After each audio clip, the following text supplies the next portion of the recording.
Hello everyone, how are we? I hope you're all alright. It's like the longest month ever. I am convinced that January is never going to come to an end. I'm getting quite wound up now because I'm skint, and January is always one of those months where I'm super poor and I can't afford to do anything, so yeah, I'm literally counting the days until next Friday now. I thought I would just have a bit of a catch-up video with you, really. I suppose my specific fertility videos have kind of come to an end, and it was bad timing really, because I think everything has kind of catapulted and everything seems to be getting a move on now. So I just sort of check in with you, really give you all a bit of an update. A bit's gone on this week. I say that, it hasn't really, but yeah, there's just a few things I thought I would update you on. So yeah, I hope you're all right. Grab yourselves a cup of tea, let's sit down. We're not going to just talk all things vagina, we're just going to talk. So yeah, I've had quite a few messages on Instagram this week just kind of asking how I am. I seem to have kind of veered towards a bit of body positivity over the last few weeks, because I think, especially now that Love Island's back on, we will just talk about Love Island. Who do you like, who do you hate? I am really torn this year. I don't feel like this year's really got off to anything. I'm not overwhelmed by it. I think last year Confession was the first year that I had ever watched, and I thought to begin with I was quite hooked, and then I lost it a bit, and then Maura came in and I just loved Maura. She was my favourite, so then I think it all got a bit juicy again, whereas this year it doesn't seem to be kicking off. I think it's been on, what, a week now, and I'm just not that into it at the minute. I think I really like, I can't remember her name, I want to call her Shawnice. I really like her. Sophie, Rochelle Hume's sister, I quite like her, although I'm really not feeling her little thing with Connor. I think he's coming across as quite controlling and a bit petty to say they've only known each other a few days, but you know. But yeah, so I'm not really feeling it this year. But anyway, with Love Island coming back, I think I've just thought, like, everybody on there just looks so perfect, don't they? Like the girls, the men, they all look like picture perfect. They're like Barbie and Ken. Who looks like that? Like, nobody looks like that. I know they're real, but they're not real, do you know what I mean? Like, it's not, I don't know, they are real people, but they don't look real. Like, me and you don't look like that, like Soshun, but, you know. And I'm just not feeling it. I'm not feeling this little ideal of what we should look like kind of thing. Like, unless you have hours on end to spend in the gym and you never ever eat a chocolate bar, or you have a lot of money for things like fillers and your boob jobs and all the rest of it, like, it's just not real, is it?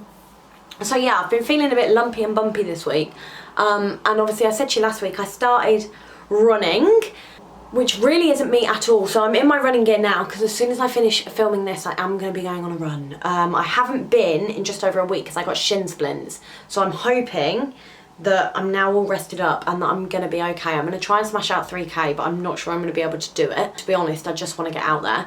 But I've also been doing like HIIT workouts. So I've tried the Joe Wicks body, I can't remember what it's called, but he does a HIIT workout. And I did that yesterday, and I swear to God, my entire body is aching. It was so hard, but I loved it. I seem to be really getting into it now. I've been looking for personal trainers, I've been looking for kickboxing classes. Like, anybody would think that, you know, well, I don't even know, but I think I'm going a bit crazy. So yeah, I seem to be on the little fitness wave at the minute. I just have bit of a thing in my head at the minute that, you know, I'm not particularly happy with how I look. I don't think I'm fat, but I'm definitely a little bit on the plumper side compared to what I have been. And I cannot be bothered spending a fortune on loads of new clothes. So I think my thing is now, I just want to get back into my jeans. That's all it is. But I just want to feel good about myself. And I do honestly feel like over the last week, my moods have been so much better because I've been getting out there, I've been doing a bit of running, and I've just felt like, yeah, let's go, let's go, let's go. Even at work, like, people have said to me at work about how I've not been really moody, which I don't think is a compliment. It's little things like I've been waking up, I've been having some breakfast and then going to work, or I've been going for a run in the evening, and I just feel like my mind is just that bit clearer. And I feel like with the impending IVF, which I'll get onto in a minute, if it doesn't work, I don't want to be feeling really sluggish and really horrible about myself, and I just kind of want to feel good. So my aim is, if this doesn't work, then I think I might sign up to the Great Eastern Run. It's half a marathon, they do it about October time, and I'm thinking I might sign up to that. There's so much that in my head I'm like, right, if it fails, I'm going to do this, I'm going to do this, and I'm going to do this. So I want to do a skydive this year. I want to be able to run at least 10K, potentially do a half marathon. and I just want to get into my fitness and just be strong. I don't want to be skinny, I don't want to be anything like that, I just want to be strong. So that is my aim at the moment and my focus, because I think I need that focus now. So if it doesn't work, then I've already got that in my head and it's already part of my routine, and I can just crack on and do it rather than a complete lifestyle overhaul once it's failed. So on that front, we have our treatment consultation booked in, so we've got just over a week for that, which means we'll be going, sitting down, talking about all the different medication that we're going to be on. They're doing it differently to last time, so I have started taking all my supplements again, trying to get my body all in order. This time I'm not going to stop drinking, I'm not going to do anything differently except just eat healthy, be healthy, get exercise, get some fresh air, and just take care of myself. But I'm not going to say no to the odd glass of wine here and there with my friends in aid of this, because clearly last time it didn't work. So I'm just going to try and be a bit chill about it. And this time, to be honest, I don't feel excited about it, I don't feel not excited about it, I just feel quite neutral, like I'm just going into this like it's just anything else. And I am quite looking forward to it, but I'm just not running away with it. Like, it might work, it might not, and of course I'm going to be devastated if it doesn't work, but I don't want to go into it with all this false hope, so I'm just going into it like I would anything else, like cool, it's happening, let's see how we get on. So yeah, we've got a treatment consultation in a couple of weeks, which means my medication will be here in a couple of weeks, and that means as soon as my cycle starts again, that's it, it's all systems go. So I'm hoping that with the supplements I'm taking and the exercise and eating healthy, I'm hoping that will kind of prompt it and maybe be a bit more regular. And as when I was going to the gym last time, I had a 4-week cycle, so I'm hoping that's what happens this time, because I do think that influences it. So I'm very excited for that. But this week, so since we last spoke last Saturday, I don't even know what I've done. I've been working, like literally all I've been doing is working. I've done overtime this week as well that has killed me, but I was doing night shifts, so I'm so tired. Today I went to see my local MP, which was quite scary actually. I got really nervous about going before going. So we went to this really cute little cafe type thing near me called Lightbox. Now I've never been there before, but if you are local then I do really recommend it. I'm not sure if it's a chain or not. It was really nice, really friendly. So I went in there and he'd messaged me a couple of weeks ago asking whether or not I'd want to meet him because he wanted my help. So that's exactly what I did. So I went to meet him. His name is Paul Bristow, he's the MP for Peterborough, he's a Conservative MP, and when he messaged me I was a bit like, okay, do I go, do I not go? And then I decided, yeah, do you know what, let's go, let's see what he wants, if you like, what he's able to offer, what it is that he wants my help with. So I thought, sod it, let's go, if we're going to make a change, this is how we're going to do it. So IVF was taken off our NHS by the CCG, which don't really have a political influence. They aren't MPs, anything like that. They are the clinical commissioning group that decide whether or not things are funded on the NHS in your area. So they took IVF off our NHS initially in 2017, and then last year they decided that they weren't bringing it back, which obviously I was really pissed about. So Paul Bristow has been really vocal about it on Twitter, and it's not often I kind of tweet politicians or anything like that anymore. My friend Becky, if she's potentially watching this, she will tell you that a while ago I was one of these people that would just argue with anybody on Twitter, whereas after some stern words from my very trusty pal, yeah, that doesn't really happen anymore. Anyway, going off track here, he had tweeted about it, and so I retweeted something that he had posted with a little comment basically saying how it was abysmal that they'd done this and that they'd taken it off, and he sent me a direct message asking whether or not I would like to meet him, as he'd read my blog, thought it was really inspirational and all the rest of it, so off I went. So I met him this morning, and actually I was very pleasantly surprised. He was really lovely. He has a very good understanding of IVF and what IVF entails, and was very keen to get campaigning both locally and nationally regarding the IVF cuts. So we were really talking about that and how there's lots of people affected in the area, and how we were kind of planning to get together and going forward things that we can put to the CCG and basically make them explain themselves, which I think is really beneficial, because I think it's so easy when you've not gone through infertility to sit there and tell people with infertility how they should deal with it and tell them that they should just adopt and that it doesn't impact their mental health and all the rest of it. And the CCG, when taking it off the NHS, said that it had no impact on mental health services at all. When, if you follow me on Instagram, you will see that a couple of weeks ago when this meeting first kind of came into fruition, I popped on my stories a few questions about mental health, and the answers, sang that to you then, the answers, the answers actually shocked me, and I got quite upset because of all the responses that I had, and I'll tell you now, they were in their hundreds of responses that I got back. Over 30% of people had suicidal thoughts regarding their infertility, and that made me really, really sad. Obviously, I've been very open about the fact that I have felt that before, and so the fact that so many people had come forward with this was really upsetting. And so that's something that I put to him today, and you know, there were a lot of people that were saying to me, can you ask him why it's okay that they've taken this off, and tell him that it's unfair and this, that and the other. And he knows all that, and I mean, like I say, it's not his decision. He is not part of the CCG. Never thought I'd be sitting here defending a politician. It's not his decision. He had no part in that. He wasn't even in power when, I say in power, he wasn't our elected MP when they took it off the NHS. He is really passionate about it, and it is something that locally I think we have now, like he said to me, he doesn't want, his aim wasn't to meet me and tell me what he thinks we should be doing. His aim was to meet me and for us to work together. So going forward, I'm going to be in contact with a few different people, and I'm going to be kind of recruiting, if you like, people around the area to go to the CCG, and basically our aim is to make a lot of noise. There were talks about going to Westminster.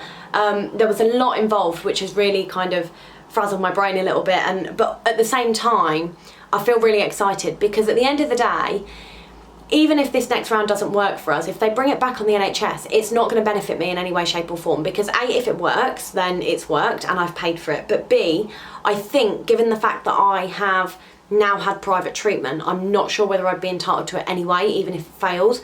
But for me, this is bigger than just me. This isn't about me, this is about everybody else, and how unfair this postcode lottery is. Like, it's not something that people should be proud of, and if this was anything else there would be absolute uproar, but because people don't like to talk about infertility, and because people are almost embarrassed of it or feel some kind of shame, it's not something where the CCG know they are going to have a load of backlash, because people don't talk about it. If they cut something else that is a physical thing or affects loads and loads and loads of people, I mean, this does affect loads and loads and loads of people, but what I mean is if it was exactly that, if it was physical or it was something that people widely spoke about, then they would expect uproar, whereas with this, they know that they're not going to get it because people don't want to talk about it. And so that is kind of what we are now going to be trying to do, I suppose. We're going to be trying to encourage people in their masses to talk about it, so that we can get a positive change, because I think as hard as it is, if we don't shout about it, nothing is going to change. So that is kind of my aim now. So I do feel really excited, because I feel like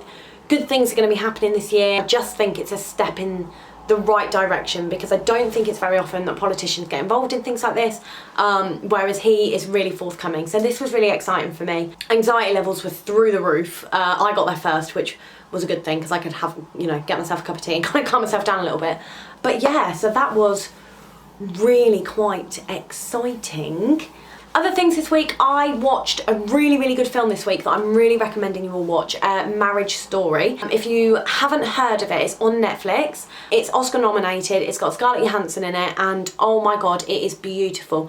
I think it's one of those that doesn't have much of a storyline. It's about the breakdown of a marriage and how they kind of navigate through that while trying to keep things okay for the child, and it really, really hit a nerve with me. I think my parents split up when I was 12, and it wasn't something that I was over the moon about, obviously, but it was something that there are certain things that have just kind of stuck with me right through to today, and things that I've really struggled with, and I found it really, really hard to watch, especially from the bloke's perspective. But yeah, it was a film that I cried from start to finish, but it's so beautiful. And honestly, if you are a film buff, or you just like films, or you just like sitting there and watching something, I really, really, really recommend it. And who has started watching You season 2? Oh my god. I started watching it when I got off my night shift, and I'd had, I think, the first 2 episodes, and I was thinking, this is taking a bit of getting into. Episode 3, I was thinking, don't know. Episode 4, I'm like, oh, this is getting a bit juicy now, this is getting good. Episode 5, and now my brain is literally blown, and I'm hooked, absolutely hooked. It's not Marco's type of thing at all, so it's something I have to sit and watch when I'm on my own, but it is so, so good. If you haven't seen series 1, watch it. It is amazing. So good. And let's be honest, I can't remember his name, the man that plays it. He played Dan in Gossip Girl. I fancied him while he was Dan, I fancied him while he was Joe in You, and I fancy him now as Will in You. So, oh man, he is scrummy. I definitely recommend it. Another thing, I'm just like the biggest TV buff this week. I should have like my own radio show just talking about all the different TV shows and things like that. Like, what's his name on Radio 1 that talks about films? Is his name Ali Plum? That's who I should be. Ali Plum, Amber Plum. What the hell is wrong with me? So, This Is Us. I am really hoping that people watching this have seen This Is Us. Have you seen it? If not, watch it. It's on Amazon Prime. It's an American American TV series about some triplets and their life, and it kind of fluctuates between their life as kids and their life now. It is beautiful. You will, I promise, laugh and cry and fully sob every single episode, and your heart will just feel so warm and full of love, and it is just, oh, it is amazing, and it's beautifully done, and I really recommend it. But we haven't been able to watch series 3, so series 2 we watched 2 years ago maybe, and I think now they're on either series 4, I think series 4 in America, but we've not been able to get it here. Series 3 was released on Amazon Prime this week, so I'm buzzing. So if you are into that, then check out Amazon Prime because it's on there. If you haven't watched it, oh my god, watch it. But yeah, basically I hope you're alright. I thought I'd just kind of check in with you all, give you all a little bit of a catch up. We've got videos coming obviously every week. I am going to stick to a Saturday upload, it just makes it easier for me. But yeah, if you like this video, then make sure that you give me a big thumbs up, and please do make sure that you subscribe to my channel. Obviously, like I say, in the next couple of weeks my treatment consultation is, and then pretty much any time after that I start my IVF again, so everything is going to be uploaded, everything in between and all the rest of it. So yeah, I'm going to go for a run now. If there's anything that you do want to see, obviously now I'm kind of branching out of the fertility and just fertility, although I'm sure that's like pretty much all I've spoken about today again. If there is anything that you kind of want me to cover, anything, I'm really not feeling this green collar. It's a bit bright, isn't it? Oh, that was a double chin. Why didn't I wear it like this from the start? I've gone the whole way through this video with that horrific green collar. That's a really manky green, isn't it? It's proper bright. Anyway, I know today was obviously very fertility centred, but if there is anything that you would like to see, then obviously just drop me a comment down below, let me know, and yeah, I'll do it, whatever. But yeah, so I will see you next Saturday. Thanks ever so much for watching. As always, make sure that you subscribe. I'll see you on Instagram during the week, but if not, I will see you next Saturday. What was that?